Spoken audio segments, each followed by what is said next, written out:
Decorating Pages is a podcast dedicated to taking you behind the scenes of the designs of your favorite TV shows and films. Each episode, I'll be sharing design stories from some of Hollywood's most famous sets.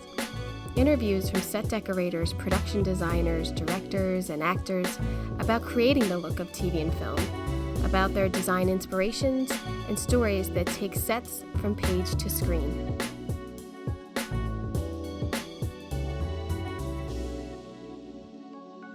Hello, welcome to Decorating Pages. I'm your host, Kim Wanup. I'm off, people. It's so nice to be off. Oh, it's so nice not to work. I love my job, but I hate to work. I always say that. It's bad. But I have been off for about a week and a half, and I have gotten so much done in my house that I've been in for exactly a year. And I'm finally hanging shelves and pictures and unpacking boxes that I never got done. Ugh, it's so nice to be off and spending time with my boys. I should say that first off, huh? It's awesome. I don't get to sleep in, but it's awesome. And I'm catching up on some tube. There's such great sets out there. I did finish off, and just like that, decorator Carol Silverman, boy, it takes you right back to those Sex and the City days. I thought they did a really good job of just keeping up with these characters, keeping relevant. A little too much, checking every box with every character, but, I do love it. I don't know. That's the girly in me. I started watching Inventing Anna on Netflix, which is a really interesting story of this con artist a couple years ago who just lied to everybody, told everyone she was rich, posted some Instagram pictures, and everybody believed her. It's quite a fascinating story. Decorator Susan Ogu, O-G-U, and they must have went all over the world. It looks like they went to a couple countries for this, but beautifully done and tasteful New York. And I have like 2 more episodes left, I think, but I like it. Interesting story. Inventing Anna. I guess there was 3 decorators on that. Susan Ogu, George Ditata, who I think does Secession, and Henrietta Vindinelli, who must do the Overseas, because I feel like I've seen her name. But anyway, it's fun. It's on Netflix. The Lost Daughter I watched. I can't watch things about kids anymore. Really anti anything like where kids get hurt or anything. Not that kids get hurt in this. I'm not giving anything away. I just don't get it, actually, that it was, I don't know. Tick Tick Boom, which was decorated by Lydia Marks. Hoping you heard an episode I did with her in a while back. And she also has an awesome Instagram account, speaking of Instagram. She does a lot of behind the scenes stuff. So Lydia Marks, set decorator. I thought Tick Tick Boom was fun. I mean, a little bit of a sad story, but fun. And I'm not usually into musicals, but I think they integrated everything really well. Watching Yellowstone, it's such a soap opera, and I don't know how much longer. I don't know. We're on season 2 now, and there's not enough Costner for me. If there was all Costner all the time, I think I could be into it, but I'm starting to give up a little on it. But yeah, I think I said it in the last episode. They put some coin into that. It's really some beautiful sets. Carla Curry and Laura Lovo, I believe, are the decorators, and I don't know. I just like a little thing. I don't like it so simple. I don't know. But I did watch the other night. Me and my boys had a pizza movie night, and we watched the live action version of Lady and the Tramp from Disney, and decorated by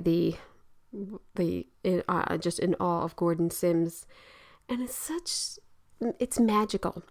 I don't know how to describe those movies. I mean, like Mary Poppins and all, and there's just so much detail in the decorating and the design, and I just so appreciate how much love I feel as a viewer has been put into it. I don't know any of this backstory of working on it, but it's inspiring. Like I have to say, as stupid as watching Lady and the Tramp is certain things just start to inspire you and want you to get, I don't want to get back to work. I'm not saying that. I only had a week and a half off, but it does make me want to be a part of the world that we're in, that I am a part of. So, and I hope anyone out there inspired, looking for inspiration, I don't know, check out films like that, something a little whimsical and fun. So yeah, that's what I've been up to. On this episode of Decorating Pages, I speak with set decorator Amber Richards. Amber is the set decorator living in New Zealand, working in New Zealand, and is nominated for an Oscar for her work on Power of the Dog. This film was shot in New Zealand for Montana, which is amazing, by director Jane Campion, and it's stunning. It's this period decor. I just find it simplistic and stunning. I just really liked the cinematography of it, and I just really liked the film. As I spoke with Amber, I also got a better sense of how crews work in New Zealand compared to the US. We talk a lot about the responsibilities of the set decorator and how different decor is different responsibilities in our jobs. Like there, she does wallpaper and hardware, which we don't do here. Amber was nominated last year for an ADG award for her work on Mulan, the live action version of Disney's Mulan, and the huge scope of those sets, another period film, is just mind-blowing to me. We discussed how set decorators have pieces fabricated for sets, like for Mulan, and she also did the Meg, which is kind of, I think it's in space. I did not watch it. I admitted that. But yeah, how you have things fabricated and you don't know anything about it and you just have to dive in. Amber started as a set dresser on some of the biggest films of our time, like Lord of the Rings series, The Last Samurai, King Kong, The Chronicles of Narnia, Mission Impossible Fallout. She is currently working on season 2 of Sweet Tooth. She's helping out on that. And sweet person. And I wish her all of the best of luck at the Oscars. It's well deserved, the nomination, I feel. The Zoom was a little flaky in some parts. I think I did my best to edit out a little couple of the blank spots, so get ready for that. Also, when in the beginning of this, when I tell you that her setting is so picturesque, I really thought it was a fake background.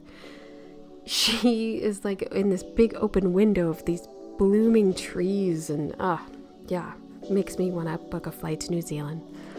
So I hope you enjoy.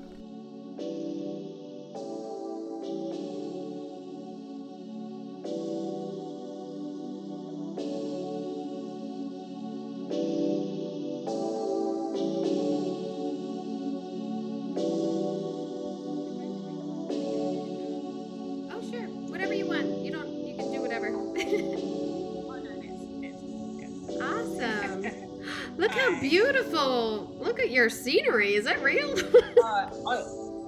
That way, my house is a complete bomb site, so I just thought I'd go for the bushy aspect behind and let that do thing. How serene and beautiful.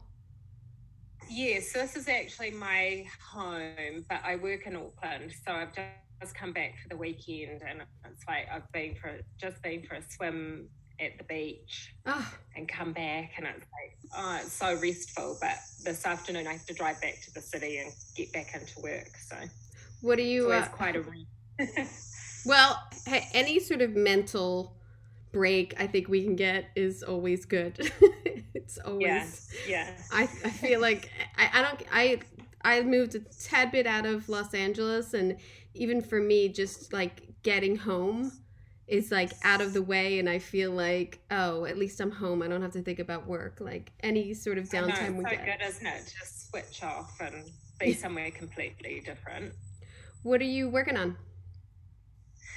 I'm actually just helping out a friend who's doing Sweet Tooth. It's a Netflix show. Yeah, but it's like a dog. It's like a dog boy, kind of. Is that what it is? Yeah, a deer boy. A deer boy. Yeah. post-apocalyptic kind of world after a virus has spread throughout the world. It's kind of, bizarrely appropriate for the times, I guess. Yeah. So it's nonfiction. It's now. It's not. Yeah. It's actually based on a comic, like a graphic novel, which I haven't read, but we're sort of, sticking quite truthfully to that. But it's fast turnaround TV, which I'm not that used to. So every 11 days we're doing a new episode. Mm-hmm. And currently I'm finding the pace of it quite intense. Yeah. It's quite hard to sort of keep ahead of it. So it's quite a change for me, really, because it's sort of different to film. Yeah. And somehow in film you've got the complete picture and you've got that sort of long view down the schedule. Yeah. It's because it's all sort of episodic, different directors for each episode. There's a lot of changes at the last minute. So it's quite a challenging process. It's so annoying now because there's a bit of pressure to get over to LA now. Oh. Yeah. So yeah, but. Well, that's at least it's not too long of a project. At least you have an end in sight then. You don't have to do 22 episodes or anything. Yeah, and it's really, it's a really good group of people. That's right. That's good. Good people are always appreciated. That's always a plus. So that's kind of too at the moment, and.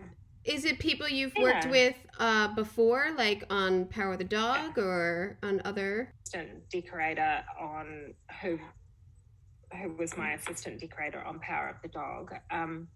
Because what's happened for us in New Zealand with COVID, just in terms of not letting sort of people come over here, so it's made it's really affected the film industry, and so it's quite a small film industry here. So I felt kind of, like it would be fun to jump in and be with a team that I really enjoy working with. For this time, I'm feeling very, grateful to be busy working. And just sort of quite good, actually, just stepping back from being in charge of everything. To just have a little break from that, quite good. I think about going back to be a buyer a lot. Like when I'm driving in my car, I'm like, I kind of just want to be a buyer today. I kind of just want to go out, check my list off, and go home. Yeah, it's definitely something I think. Because of the nature of our industry in New Zealand, I think it's a really good thing to be able to go sideways a little bit and not get too kind of set in having to do a particular role all the time, because it is just smaller and I guess it's maybe something that's peculiar to the way we work in New Zealand, but it's always quite fun to mix it up. You worked on like gigantic films. I mean, that is a plus for being in that location, that these gigantic budget and set films come to this beautiful land to film. So you've worked on such great pieces, even in any position, getting to see these sets and just being able to learn of what the process is. It must have been fantastic. Lord of the Rings, and certainly, like prior to doing Power of the Dog, I was dressing on Avatar, and so I was sort of given a set to take care of, and I sort of did that right up until starting on Power of the Dog. And it's really, it's a really great way to kind of have a bit of variety, because you go from this kind of absolutely mind-bogglingly huge project that is just has untold money, quite a different way of operating. You don't get to read the full script. Right. You just sort of know snippets of the story because it's all so top secret. So you're trying to create a characterful set without actually having any idea of what the characters are going to be doing on their whole long journey. So, but kind of really, I mean, the quality, like the sort of set design is always really, really interesting. Do you have to manufacture? You have to manufacture a lot, I'm sure, for an avatar type. Everything. And I was thinking for the Meg too. Did you have to manufacture a ton for that? Yes, definitely. The Meg was a huge learning curve for me, because I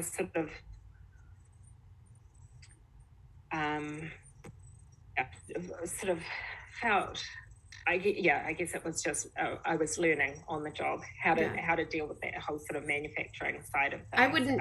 I'd be like, someone has to do this. I don't know, someone designing it, is someone. Do I just pay for it? Do I have any? Am I just picking the fabric, because I always think like space or time, like things like that to me are like all those buttons and boards and all that shit. That's all GAC. That's all us. Like, is a decorator designing that? I've never done space, so I don't even know. Well, here, the decorator does design that. Wow. And it's expensive.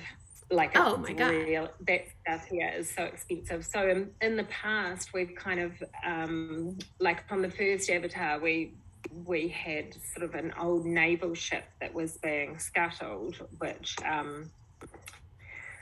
we went up and sort of pulled out a whole lot of the kind of gack from that. But just sort of finding that here is quite challenging. So you sort of have to find an old power station that's closing down or something like that. Right. And then you're designing all the housing and everything that it goes into. And it's extremely expensive. Like, so for a set deck, I guess that was the learning experience for me on Meg, is just actually having an understanding of what those fabrication costs end up. Right. I don't know. I don't. Like I wouldn't. Yeah. I have no idea. I wouldn't even know how to budget it. No. Well, it's quite different to shopping for things like we were shopping for on Power of the Dog. And we also, despite sort of doing lots of big movies here, we don't, we've got a couple of prop stores in Auckland, but they are on quite a small scale. I was going to ask you that for Power of the Dog, finding the all of the period pieces must have been a real dig, and on Mulan it must have been really hard to find pieces. Yeah, so Mulan again was another fabrication job. Yeah. But Anne, who was decorating it as well, she went to India and she went to China and did a big sort of shop up there. And then, but we had to design a lot of the furniture and make it. And it was, I mean, it is really fun to have that process sort of happening, because then you get to, you know, look at all the research and look at the shapes of the furniture, and then you get to choose the wood, and then you get to choose the finish. So it's quite and I think it also means that you get to work with these really skilled craftspeople. Yeah, definitely. And I mean, they just are incredibly clever, and things sort of, that whole kind of travel through the design process is quite a fun and interesting part of it. Yeah. And we did elements of that on Power of the Dog, but certainly not to that extent. I mean, that bed, their bed is magnificent in their room. Oh, and Power of the Dog. It just overpowers so much. Like, it's such a statement. I love that bed. Yeah, that was really, so I bought that from, I think it was called the Antiquarian, and we just sort of looked online, because I sort of had such a short amount of time to shop in LA, and I had to fill a 40-foot container. So I sort of had this whole list of things that I knew that I kind of couldn't get in New Zealand and had to get into that container and back here. And the bedroom suite I'd seen online, and we went to the warehouse, and oh my gosh, I've never seen anything like it. It was just like, there were just ginormous chandeliers. It was mind-blowing. Like, this sort of dark warehouse. I think we'd gone sort of after hours, and it was in quite a dodgy area. Oh my God, it was sketchy. You're lucky you had your life. Yeah. And we were just wandering around. I mean, they had the most incredible furniture, chandeliers, lighting options. And that bedroom suite was like the only piece I could afford. And it was incredibly derelict. So bits were missing. But the kind of, the beauty of it was the sort of walnut headboard and things like that. So we brought it back to New Zealand, and then it had to go through a full restoration process.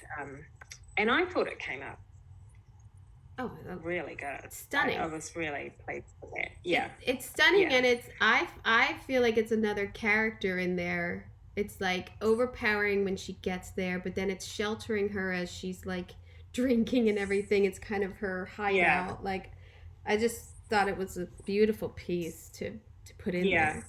No, it sort of came off quite well, actually. We sort of heavily furnished that room, and had quite an intense session with Jane in there, where I just had a team of people, and we were bringing furniture in, we were taking it out, we were doing rugs in, rugs out, and we had pictures all over the walls. They all came out. Like, it was quite interesting to work with a director who, she really kind of, I guess because so much was happening for Rose within that room, Jane was very particular that it had to feel, I guess, meet her expectations of adding to the scenes in there. And I think it's sort of the final outcome, I think, was great. To be able to take things away. Oh yeah, it's always better to have more and take away than to not to have something that they want. Way we can do. Yeah. Take it all out if you want, but don't ask me for anything. Yeah. Don't ask me for another bed, because that's it. Like. Yeah. So no, it was really a really great process, and we did struggle with that room a bit. Was the house a build, or is that a real house? Yeah, so the house got built in two locations. So the exterior got built in the South Island, and we did some interiors there just so that you got the views out to the ranch. So the back dining area and part of the kitchen was finished as an interior, and we did the barn interiors down there, and then the whole house was built as a top story and a first floor in a warehouse in Auckland, which is in the North Island. And it was quite challenging, because you sort of had to, because we were kicking off with the exterior first. It's like you sort of, like, how sort of when you're dressing a set, things kind of evolve as you kind of go through the rooms. It's not, you can kind of have a plan, but not, it's sort of, you need that sort of organic process of actually being in the space and dressing it to really work things out. And we didn't have the luxury of that because we had to kind of decide what it was going to be so that we could establish it for the exteriors, which was like, you know, weeks and weeks before we needed the interiors. That's so annoying. And so for things like the wallpaper in the master bedroom, you know, that was really challenging because we had to establish it well before we needed a whole room of it, but we needed it for the views out of the windows in the exteriors. And so we didn't get to play around with it as much as we wanted. But I sort of think the final product sort of was pretty good. I might have adjusted the sheen quality, but do you do wallpaper do you pick wallpaper? Yeah. Oh wow. Yeah. Oh, so who would do that? The designer would pick wallpaper and wall treatment and wall color here. Oh, okay. Oh, that's interesting. See, that's interesting too, because there's so much interaction with the designer on that of like, do you get the curtains and the bedspread and then we try to match a wallpaper, or do you get the wallpaper first and then we go from there? There's a lot of give and take, you know, when it comes to like wall color and everything, and discussion between it of like, hey, if you can find a fabric and then I'll try to pick a color from that, you know, in this palette. So that's interesting. To do it yourself, I mean, it kind of cuts out a middleman, kind of cuts it out a little. I mean, I can understand why the decorator would do it. Yeah. So, I mean, Grant and I very much worked together on that, and Jane was very particular about that as well. So we did have kind of mad sessions where I was sending sample books down with anyone who was traveling south to show to Jane. So we were kind of capitalizing on anybody's, because all the flights to and from the South Island were quite expensive. We were trying to sort of reduce our need to travel back and forth, but we did load people up with wallpaper sample books, send them off, and then have these weird kind of phone conversations where they're flicking through the book down south. So, but yeah, definitely worked with Grant closely on the wallpaper. But so in New Zealand, sort of for set decoration, we do, so we do all the wall treatments, not paint treatments, but we do all the lighting and all the hardware. Is that the case? I do lighting, and the designer art director picks the hardware. And construction installs hardware, but we do like switch plates and outlet plates, but they do like door handles and everything like that. Oh, that would be really good, because it's always a nightmare. So we do it here. Hardware, I'd be like, I don't know, get a handle. Like, no one's looking at the handle. I don't know. And the thing is, like, we're sort of choosing hinges and things like that. No. You know, like, so we do that here, and we install them. We get sort of doors given to us by.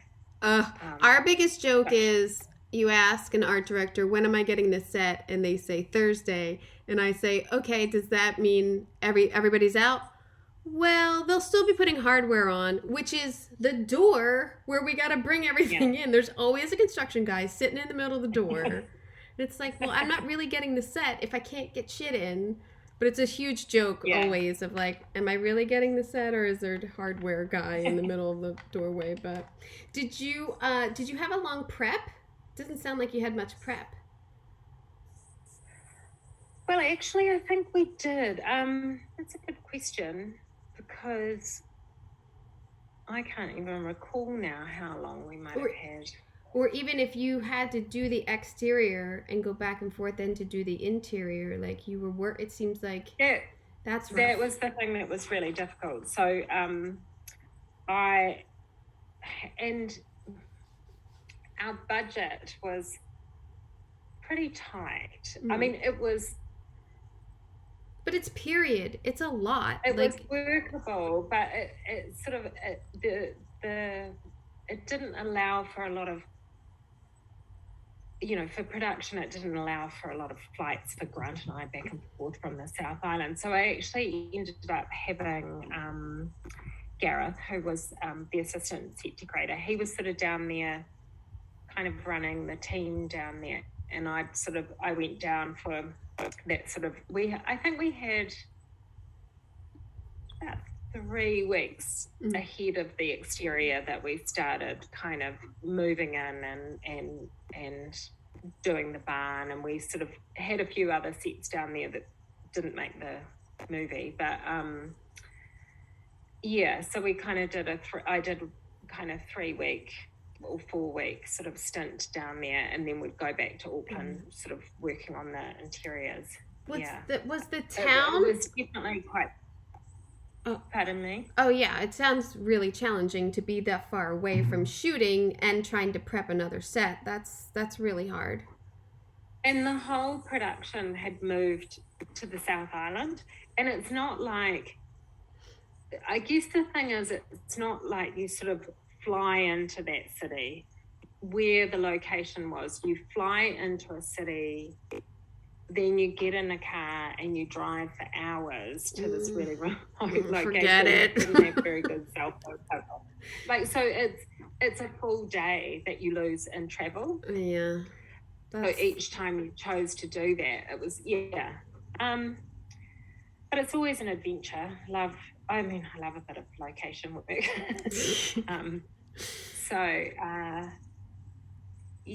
Was the town already built, or was that a build? No, so that was a build as well, and with visual effects extension. Wow. That's the big dress. And that was hot and dry. Oh boy. And then that again. So with the town, which is where the Red Mill is, where Rose has her restaurant, that there was a little bit of an interior there, and then we've completed it up in Auckland in the studio. I did love that restaurant and all those slats on the wall and the piano and just how beautifully stark it was.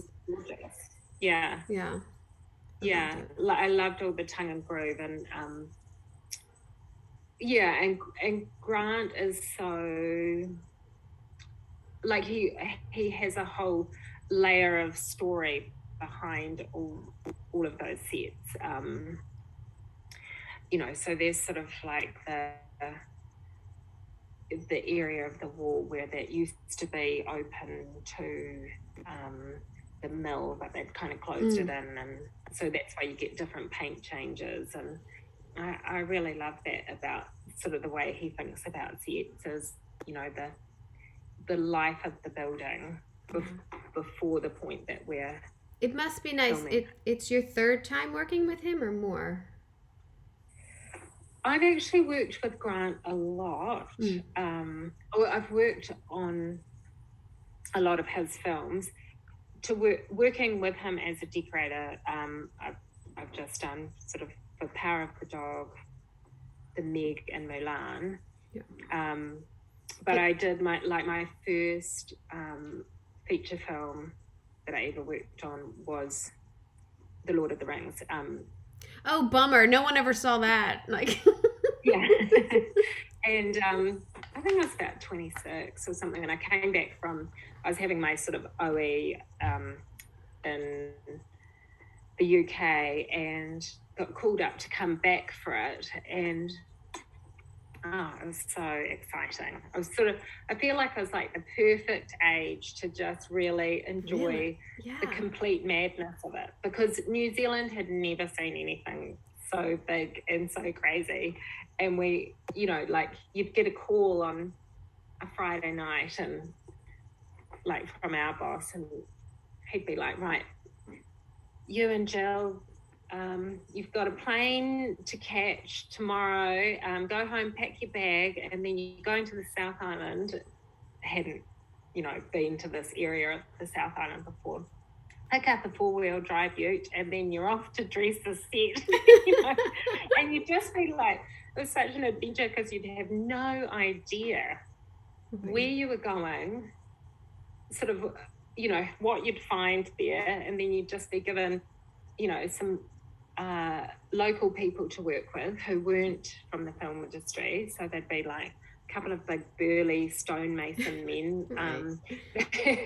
You sort of had carrying all your goods and you suddenly dressing a village, and it was very exciting and fun. And so that was the first time that I'd worked for Grant, and I was one of the set dressers, and we sort of and I'm not sure how it works in the US, but set dressing in New Zealand, like when you're a set dresser here, you actually have quite a lot of input into the set. I'm not sure if that's how it works over there. No, I mean, there's suggestions, or if it's a really big set, I always try to give someone a certain space, like a desk, like this is your desk, dress this, or like this is our wall, let's do this, what can we come up with here. I do like to be collaborative with them, because if they're in it to be creative, you might come up with something I'm not going to think of, because I'm so far into this, I might not think of that. So I'm always open to anything. Yeah. And so for here, for many years, the jobs that I worked on, we didn't actually have a set decorator. So we'd have Grant was the production designer, and then we'd have a lead dresser, and then the set dressers. And so we didn't really, and we would report back to Grant rather than a set decorator. But that sort of changed now. So we have sort of, formalized it a lot more.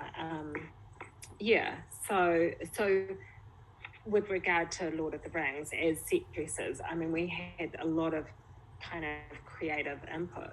So that's fantastic. Yeah, and so we'd be going to the concept artists like Alan Lee, and sort of saying, oh, well, what do you think about this? And he'd do this beautiful little pencil sketch, and off we'd go and throw in a few added bits that we'd think of. It was a very quite a free and creative process, actually.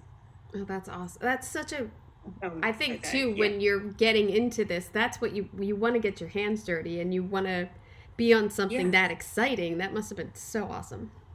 Yeah, it was really cool. And so, he did that, and also King Kong, he was the designer for that. So I've worked with them a bit over the years.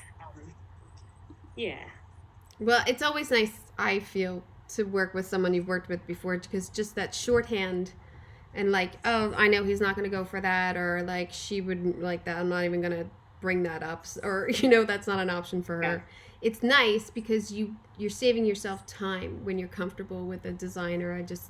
I always value it in that respect. Yes, absolutely.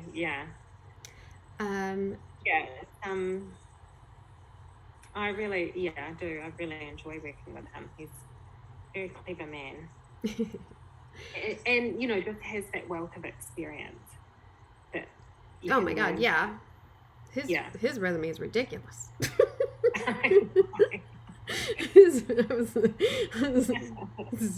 It's intimidating sometimes. I mean, even you, I'm like, I watched Mulan this week. I hadn't seen the line version, and I was like, I can't. I couldn't. I don't know where to be. I don't know where you started. I don't know where you started with all of that. I know you have that where they live and everything, and I get that. But the Imperial Palace, and then all of that, you had a bee. It's a bumblebee. Yes. I mean, that was a very interesting job to be part of, and I mean, I think just again probably underestimated actually how big it was. But I don't know. I mean, I think here we just kind of I mean, you break it down. If you, I'm sure, you know, with a film too, like you were saying before, you have that long scope of like when you're going to shoot things. They're not changing every day. That is so helpful to know, like, okay, well, we're shooting this out, or we have to get this ready first. And again, I think sort of really using, so we kind of put key people onto so we break up all the kind of big sets and put key people in there that kind of, you know, you kind of give the outline, you get the big stuff happening through fabrication, and then those key dresses do the, you know, follow through with the details and sort of expand on it. So it's a very much a team event. Yeah. I mean, I can assume. Yeah, it's a big job. I mean, I didn't have anything to do with the shoot in China, which I think was quite intense. I'm sure. Yeah, and sort of I went off down to the training camp, which is the sort of big army. So many tents. You had so many tents. Yeah. Yeah. And we had them all made. I mean, they were just... I'm not sure, actually, if you saw the interiors so much, but they were the construction made some beautiful frameworks for them. I know there was one scene inside. I did see that. Yeah. Yeah. But yeah, again, a lot of design work had to go into that, and then it's sort of like, you know, you always sort of end up scrabbling around at some point just trying to get things finished, you know, because it's just I don't know, it seems like that's the way it goes sometimes. This is probably a dumb question, but did they refer to the animation of it at all and color palette, or did they want to stay true to anything that had been done there? Well, I think certainly that was Disney's intention, was to make it, and I think they really kind of aimed to achieve that through the costuming and like to kind of amp up the color, you know, because it's no fun going and having a look at a, you know, brown movie, really. You know, like everything's kind of beige and brown and like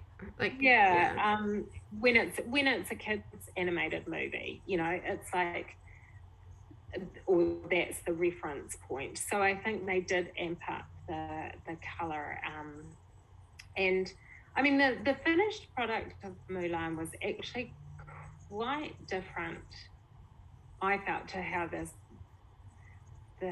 script like pumped up in post. Yeah like I think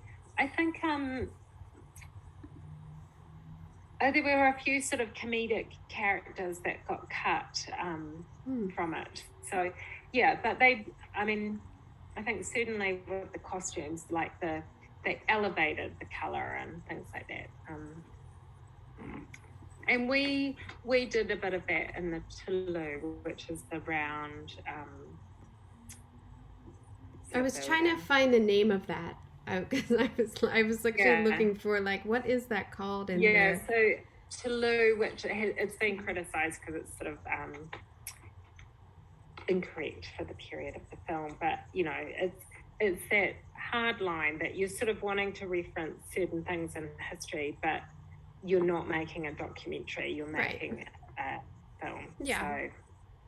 So, I mean, kids aren't going to question it. Like, no, and I mean, I to be honest, I'm not around a lot of small children, so I'm not sure how it went down with them, but I have 3-year-olds, and I was gonna watch it with them. They just got into swords. They just started, like, and they don't say the word gun at all. I had Star Wars on one day and they were like, pew, pew, pew, and now they do that, but they don't even know the word gun or anything. So I was going to start it, and then I waited so I could watch it in peace. And so I have 3-year-old twin boys. And at first I was like, this sword fighting might be a little too intense for them. Like, there's no blood or anything. Yeah. Which is great. It seems, it's probably more serious than the... Yeah, they wouldn't. They actually probably would watch it, but I was like, I think it's a little too intense for them. But maybe the cartoon version at some point. But yeah, it's beautifully done. I mean, and how that girl learned all of those moves, it's just phenomenal. Yeah, really great, isn't she? Yeah. I have to be kind of honest here. The only time I've seen it was actually on a small iPad screen, and I was in a campground. So I was on dodgy Wi-Fi watching it. So I've actually never seen it on the big screen. Oh, that's beautiful. Because it didn't release in cinemas, which I think is a real shame, because it was a bit like Power of the Dog in a way. That it was about the big wide spaces. Yeah. I did love. I think I certainly didn't get it on the iPad, but well, maybe try to see it on a TV at least. Try to get it. I know. It is beautiful. You've been beautiful work there. I did love the wides in Power of the Dog. I really had no idea what it was about. Like, sort of, I kind of knew, but so I loved it because I love a good surprise kind of thing. I love a good little twist that just makes you think. I love it. But my husband and I were watching it and thinking, like, where is this? Is this Nebraska? Where did they film this? And I was like, oh my God, they filmed in New Zealand for like what, Nebraska or Montana or something. I was like, this is genius. But those wides are so stunning. The light and everything is so stunning that is achieved in that film. I just love it. I know. Do you? Yeah, I think she's very talented. Yeah. Do you work closely with the DP when it's lighting like that? I mean, both Mulan and this, the lighting. I mean, Mulan was more. They made it prettier than it was, Yeah. But for this, with the oil lamps and everything. Was it oil lamps? Am I wrong? No, fire. Well, what did we do? I'm just thinking, we certainly sent things through for lighting tests. And, the wonderful thing about Ari is that she was so approachable and accessible.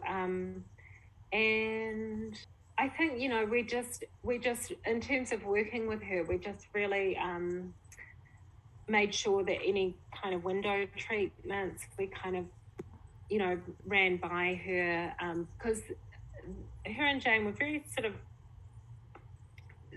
really specific about certain things. So when we chose to do sort of like the oilskin Holland blinds, we really had to kind of research what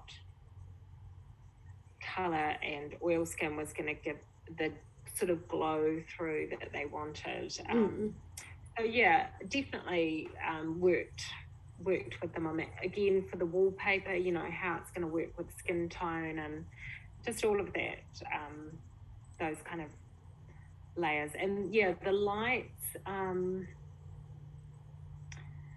were actually quite challenging because it was quite difficult to access like those really, lights big enough for that space. Yeah. I got quite a few from Warner Brothers, but yeah, it was quite tricky. And then I think we ended up having to colour a lot of the glass to warm it up. So that so I think we kind of put a lot of things through our paint department so that we could achieve the kind of right tone for Ari. It's so funny too, because although it's period, some of it is new. So you're looking for pieces, like you said about the bed. Like if it was old then, it'd be great, but it was new then. So you're looking for old pieces made new. I mean, that was quite a tricky line to do, really, because we sort of had to keep that in mind when we're sort of shopping for things and we find these great things, but they're actually an ancient version now of what would have been new. And Jane definitely responded more to things that had genuine age on them. So, we had to work when we made things that were new, we had to really work on the finish to make sure that she would feel that a certain level of authenticity to them. And so like in the house, we kind of did do a mix of electric and oil because we just felt like it was kind of at a transition point, so that kind of we could get away with that. That was, I mean, it lended so much to her shots in shadow, and it was just beautifully done the way she shot it. I just loved it. Very clever. Yeah. Is the space in the barn that is Phil's space, it's so tailored to his character. Can you talk about, were there any special pieces there that either Jane or the actor or like that they wanted there for him? Like a demand? No. Actually, there was so much going on in that barn that I don't think we ever saw the half of it in the final movie. That's such a bummer. But I think actually just the fact that it was all there, I think, and that's what we sort of aim to do, is that just trying to do a full wraparound of the set so that when an actor goes into the set, they really feel that it's a real space. So every corner gets dressed in the sets that we're sort of doing. We don't really leave that bit that's probably never going to be seen. We kind of do really go into each corner. And so a big thing about Phil's character, and certainly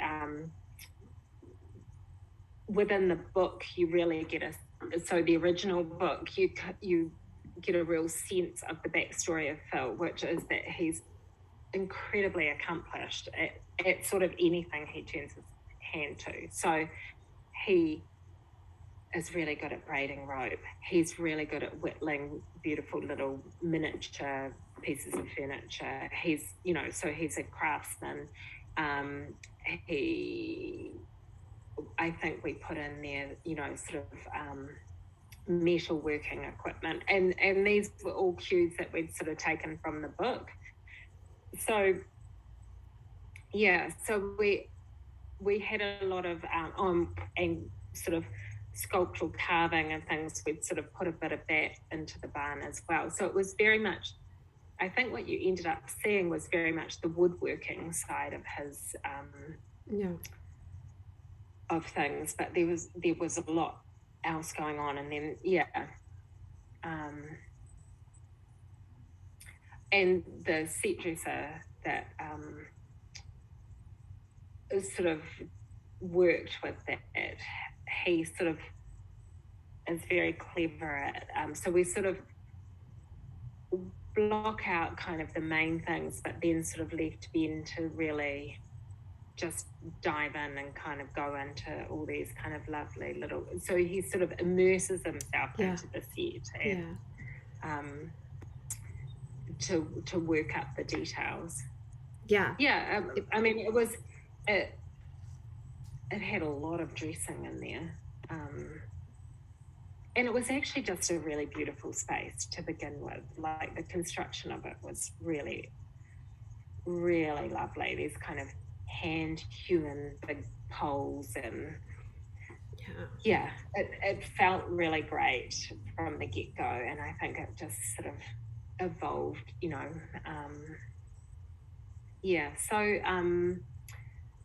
The little chairs, I mean, Jane loved those little chairs, so she sort of ended up with them after the movie. You know, it's quite interesting what appeals to people, but yeah, we definitely aimed to suggest that it was quite a special space where he would go, and he was a real craftsman. So yeah. I mean, does that fall under props at all in New Zealand? Like when he was like. Yes, very much so. So Fred Palmer, who's the prop master for that, we had a very good, I think, really good communication between our departments. So we worked quite closely together to kind of create. So Fred, you know, had people out the back of the lot sort of hand tanning the hides that then got made into the robe. So he really went into the kind of handcrafted nature of things as well. Which I think you do get a sense of that in the movie, I think. You know, that detail is there. And you know, I think because Benedict really got into sort of, you know, like he learned how to braid the rope and is very sort of involved in making sure that he knows how to do the things that his character needs to be able to do. So props, certainly. So in terms of the division here, we did the sort of environment and kind of set up the character within the environment, and then Fred or props are doing specifically all the things around the braiding rope and making sure that all of that story gets told. That's similar. Yeah, that's similar to here. I mean, if there's like a special tool or anything, and they also have much more interaction with actors and how they want things to be, and you know, if they're left-handed or whatever, things like that, like they'll do that. But like you said, like we do the environment, and then they'll add those little some more personal. I mean, I didn't meet the cast on Power of the Dog, not until I think it wasn't until our sort of wrap party that I met Kirsten and Jessie. I don't know. I rarely ever meet anyone either. No, I mean, we're just sort of, you know, I tend to kind of just, my preference is to stay in the background. I used to think differently when I started out, and maybe it was being a little bit more starstruck of like, well, this is his character. If he wants something, or if he thinks he should have this chair, shouldn't there be some sort of discussion or anything? But what I had learned, you know, if they want something, they tell someone, and then you get the note. Like, and it's really, we are on the movie or TV show a lot longer than they are. Like, we are creating these characters, you know, and they're walking into their character space. So I think at the beginning I really thought differently of like, oh, they should have some input, but I don't want any input because this is my job. Now I have a fuller understanding. Like, this is my job. That's your job. I don't tell you how to do lines. So don't, you know. I know. Well, I think on Power of the Dog, what happened was that Grant through the set just before, you know, we sort of started shooting. They just sort of had a Sunday walk around together for Grant to explain the environment and his thinking to Benedict, so that when he kind of walked in there, he was the ranch owner. You know, this was his house. And I mean, I have to say, I don't think, well, certainly from my point of view, the actors, I think we're all pretty happy with their environments. Yeah. There is, I do love to see reaction, whether it's from a director or anyone, even if it's wardrobe and everything, when they see their costumes in the space, or like, you know, I do love that little, 3 seconds of like someone smirking or smiling or crying or. I know, it's definitely because I mean, I know certainly with Power of the Dog, there's a lot of anxiety, I think, that builds throughout the prep, where you kind of, up until you hand something over, it's still a bit wide open, really. Like, you're not quite sure until the director sees it. Yeah. Whether you sort of ticked that one off the list. And I have to say, Grant and I were just thrilled with Jane's reaction. She just walked in and was just so happy that it was as she had imagined it should be, which was really great. Yeah. Wow, that's such a fantastic feeling. It's really good. Yeah. Because if anybody knew, like, it took 50 different shops or prop houses or online things to make up one room, it's, hopefully no one would make a comment. Yeah, and I think it's always, for me, I think the challenge with decorating is that because it's such familiar stuff to people, just generally, I think it's sort of, sometimes people don't realize that you've actually had to really start from scratch. Like, a lot of people, I've done sets before where people were like, oh wow, this place is great, was it like this?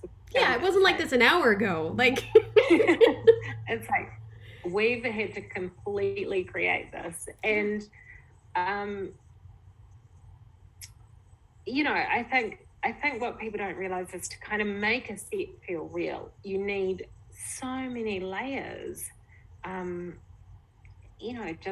just to kind of make it feel bedded in and real. It's not just furniture. With a period film, that's quite challenging, finding all those layers. So we had an amazing team of buyers that just scoured the country for that's awesome. Little bits of paperwork, beautiful old notebooks, just all the little details that sort of need to be there. And whether you end up seeing them on screen or not in the final product is, you sort of just need to know that they're there.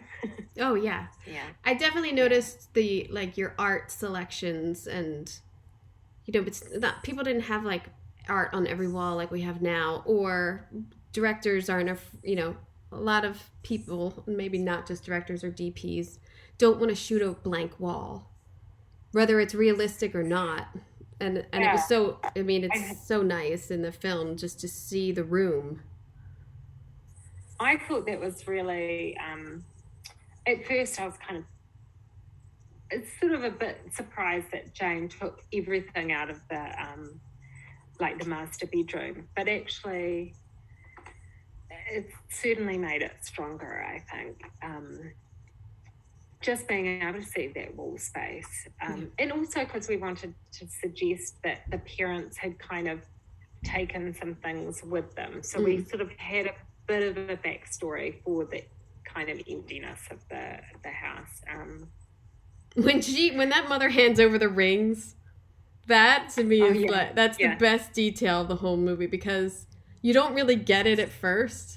And then you're like, oh, wow, okay, what she was holding out, like, wow. I know, there's a great level of subtlety that Jane does. It's really clever. Yeah. Are you watching anything? You watching anything good? Anything inspiring? At the moment, I am a bit behind. I sort of and we might be a bit behind with this, but the big one at work that everyone's sort of talking about is Succession. Love Succession. Which I'm sort of sort of working myself up to watching that next season, because it's just, they're so nasty and so like so unlikable, but it's just great. It's so good. Quite into that, so yeah. And to me, those sets and those locations and like, it's just huge things. Yeah. There's a gigantic party in the second season. It's like, there's so many rooms. There's so many rooms and such weird shit in every room. It's a decorator nightmare, but like, it's really good. Yeah. No, it's fantastic. And then I've got a big list of movies to watch, but it's just been really tricky to kind of make the time at the moment to get out there and see all the new releases. I've just managed to see June. Your movie theaters are open. Are they open? They are open. They sort of, but things have sort of been coming and going a little bit. And we're in a bit of a weird time in New Zealand, because we've been so closed off from the world and sort of doing our own thing re-COVID, but we're now sort of bracing ourselves for a bit of an outbreak, which is starting to evolve. So I'm not sure quite what's going to happen over the next few weeks. And do you guys test on set? Yes, we get tested 3 times a week. That's how we are. This week it's been 4 because there's been a few close contacts, but it's quite and we also wear kind of lanyards that have kind of a tracker thing, so that if we're close to somebody within the crew that tests positive, they can isolate the close contact. And it's been incredibly hot and really humid here. It's the worst in the heat. N95 masks, which are just like, you can barely breathe through them, and we're in them for like 12 hours a day. I was breaking out. I had like mask acne, like, because I guess I'm a heavy breather when there's a mask all day. There, isn't it? It's like sweating underneath this mask all day, and all you want to do is have a big breath of fresh air. I'm constantly it's awful in the summer. I know, it's incredibly unpleasant and kind of gross, but so we're in that kind of phase at the moment. Because what happens over there now? Is it it depends on what zone you are. Like, if you're close to actors, you're tested like 3 times a week, or like the swing gang who aren't there for run-throughs or whatever, they're tested once a week. But then with this surge over the holidays, everybody was up like twice a week, 4 times a week, like that. Yeah. The show I was on didn't shut down, but we had positives like almost every other day. But it was like 1 person, 2 pieces, like zone B. There were a couple actors who tested positive, and we had to, rearrange, you hold sets. You break them down and then you redo them. But that's what happens. But there were a lot of shows. The one show had 60 people in 1 week test positive, so they shut down. And so do they carry on, or they shut down? That show shut down for like 2 weeks, and then they start back up again. And then, I mean, to me, it's you got to make a decision. Either we're going to trek through this and we're going to get through it, or we're going to shut it down. But what I think a lot of people don't realize is, if 4 of my swing guys get sick or we're in close contact, I can't just get 4 more guys tomorrow, because they have to test. and then they have to be approved. You know what I mean? It's not like usual. So, you know, and there are some prop houses you still have to make appointments at, and you still, you know, there's the hours aren't, you know, completely open or whatever. And the same for wardrobe and, you know, all of the creative things where I think, you know, people have forgotten that we still have restrictions. I can't just go get a chair. Like, I can't. Yeah. It's not that easy anymore. Okay. And then, so do you split your team up, or like, do you have different At crews first on your... At first we did. When we first came back for COVID, we had 3 bubble. We had like, I think we called them bubbles. 3 bubbles. And then they, you know, everybody stayed in their bubble, and they didn't really interact. Yeah.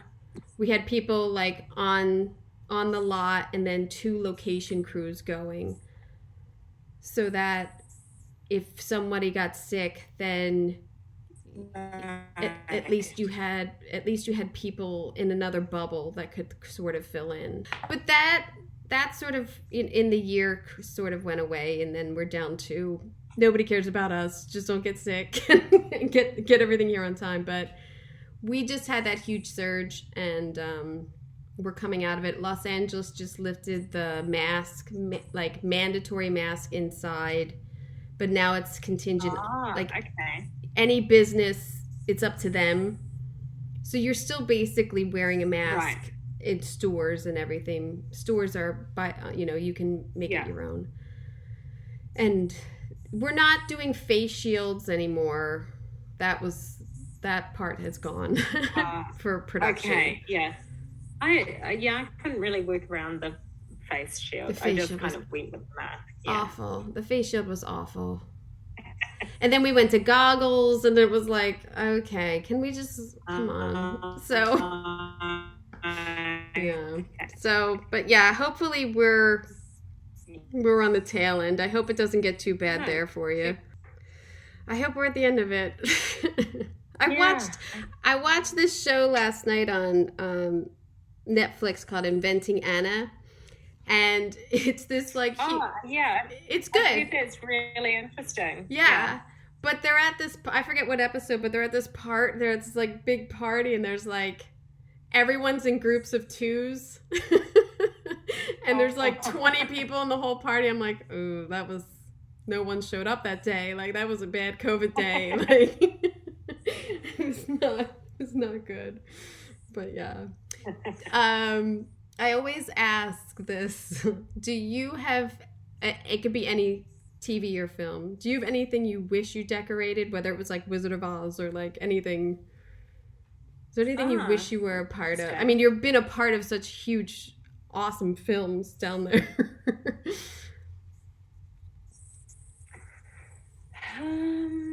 That I wish I'd decorated.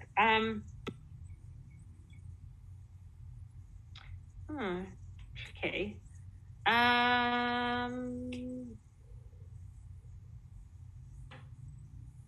Not that I can think offhand. I mean, I've definitely got a sort of favorite film, but did it influence you to become a decorator? Your favorite film? No, I sort of feel like I've only ever worked in the set decorating department, and I actually was quite reluctant to step up to being a decorator. And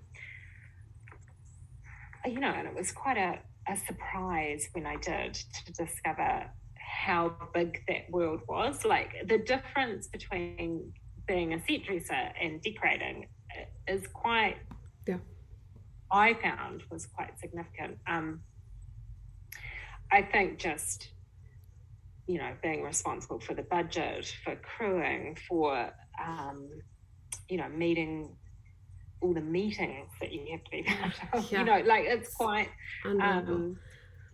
quite a different job. Whereas I thought it was just going to be sort of a natural sort of roll on from dressing sets, but quite different. Did it influence me? No. I feel like because I've not really known any other sort of work, really. this is what I've sort of always done. And I love the aspect that it's project based and that you're working. It's, I love the team event nature of it. And kind of that you kind of get together, you've got the team and you're sort of working towards an end goal. Like, it's definitely, I see myself as part of a group that kind of, so for me, like, I think the set decorating team, collectively we make it happen. So that's the part that I really enjoy about the job, is the people that you can, the collaboration of it, interesting people to meet. Yeah, it is great. Yeah. So it probably hasn't answered your question, but oh, it's fine. I popped it on you. I'm sorry. That's so good. I thought, because I asked myself that, and I think it's really hard for me to answer because, first of all, I have so many favorite films because there's such different genres, and and then it's like, God, what really made me want to do this? And I can't really pin it down. I know that if I could have decorated something, it probably would have been like Wizard of Oz, or like something that has such an impact. I don't know, something that everyone knows. That's kind of like, oh, that's everlasting. Like, I want to make sure that at least I did something that people have seen. Yeah. I think you're. I think you decorated the best picture this year. That's my thing. I mean. Yeah. I mean, it's going to be interesting to see how they go. It's fantastic that they've been receiving so many accolades for that. I'm so happy for Jane and for Ari, because I just think it's And are you going? Are you going to go? My intention is to, yes. Oh, good. It's just whether or not, I mean, from here it seems like too crazy not to go and join in. And just to kind of see that side of the movie business, I guess, because it's so removed from what we experience here in New Zealand. Right. So I think it'd be quite fun to join in. It's just trying to make the time. So I know. I mean, I know plenty of, like, we have to do isolation as well, so it sort of takes quite a chunk of time out of your you'd have to quarantine for like 2 weeks after you got back, probably. I'm hoping at that stage it'll be like 7 days. Oh, well, that's at least a little better. And then I think work have different requirements for going back, so it's probably 10 days all up. Just let them rapid test you. Get it? Come on, rapid test me and get me in there. Yeah, so it's a bit of pressure to find a decent frock and things like that, and but give it a go. I hope you go. Yeah. If you go, you could stay at my house. You could stay here. You could. Thank you. Please let me know if you're coming. I would love to buy you a drink. Just let me know. Like, I'm sure you'll be in and out, but I'd love to actually meet you. I mean, it's sort of, I've got one person that I know in LA, and I was so disappointed when I went over for the shopping and she was out of town. And she's sort of a decorator that works a lot sort of out of town, and it's like, because that's the only time I've ever been to the US. Oh, it's to shop all that good stuff. Yeah. So well, if you ever need anything over here, or you need or you need something, just let me know. Thank you. Yeah. Thank you. Yeah. I mean, we tend to do a lot of American themed films and TV over here, so it's, yeah. You guys are booming over there. Well, they're getting a phone call. Well, I finished a show and then I'm like, I'm not telling anyone that I'm available right now because I really So is it quite busy over there at the moment? Yeah. It's super. I mean, I feel like it was a little quiet for like a week or two, but I think things wanted to stop. I don't think things wanted to start up because of the surge. So I think now it's like, I feel like everyone I know is working, and that's great. I mean, it's great. That's fantastic. Yeah, it really is another sort of like golden age. I feel like we've hit upon. There's just so much. There's so many channels. There's so many places that need programming. It's crazy. So yeah, that's right. The demand for content, it must be huge now. Yeah, it's good for viewers too. I love it. And I'm finally getting to catch up on stuff, which is really great. And not that I get to sleep in, but I do get to not wake up and think about curtains in the middle of the night or something. I'm gonna let you go because you said you had to drive, and I don't want to keep you. Yeah, I do. I have to sort of head on back to the city. But thank you. Thanks for the time. Thank you so much for giving me this time, and I do love your work, and I really hope you win. I really do. This is so beautifully done. I mean, to be honest, it's a huge thrill to be nominated. It's like never ever kind of anticipated anything like that. Beautiful. Yeah, so very exciting. You know, I'm just ready to. You need to party. Get on over here and party. Yeah. But yeah, let me know if you're here and you need like. Very, very kind of Amber to give me her time for this interview, especially with the 21-hour time difference. A little hard for my head to. I had literally to like use my fingers to like get that done, but I'm kind of jealous how set dressers get to do so much in New Zealand. It's like you have little decorators on your team. I mean, I work with some really great people here, and I swear I am always up for people's input. I may not keep it the way they did it, and a lot of times it's because of notes that I've gotten from a director or designer that they are unaware of, but if I like it, I surely will keep it because, like I said, I can't think of anything. So, you know, if someone can think of something better and it looks great, I'm all in, really, and I'm very appreciative of that. So yeah, good luck to Amber. And the Oscar voting is March 17th to the 22nd. I never realized how small that window was for voting. That's crazy. And in the next couple weeks, I have some other interviews of other nominated decorators and designers.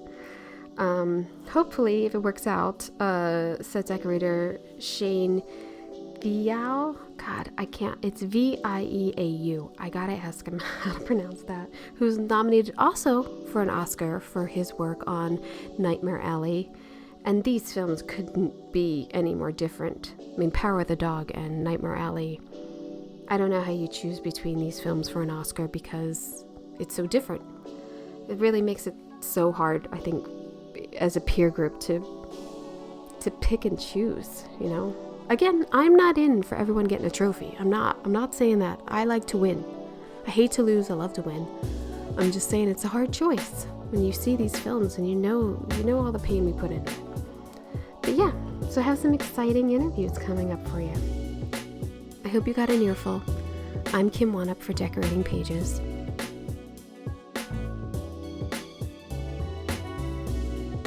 Spring is almost here. You better spring into that pool with a Stogie Floaty. Stogie Floaty Luxury Pool Float. Available now on Etsy and stogiefloaty.com. Welcome to Pro Tips for the Pros, brought to you by Floor & Decor Bailey's Crossroads. In this series, we'll explore essential advice for professional contractors to deliver outstanding renovation results. Let's dive in. Prioritize quality craftsmanship and materials to deliver results that exceed the customer's expectations. Attention to detail and superior workmanship will leave a lasting impression and ensure customer satisfaction. Thank you for joining us for this pro tip on planning thorough renovations. Stay tuned for more expert advice brought to you by Floor & Decor Bailey's Crossroads. A lot of people tolerate ordinary. Ordinary bathrooms, kitchens, entryways. Well, not on your watch. If you're a pro, you've got a new partner in town. Floor & Decor. From tile to wood to stone, Floor & Decor has more styles and job lot quantities of Schluter, Mapei, Laticrete, and other brands pros trust. Come see a whole new way to wow with Floor & Decor. Coming soon to Bailey's Crossroads.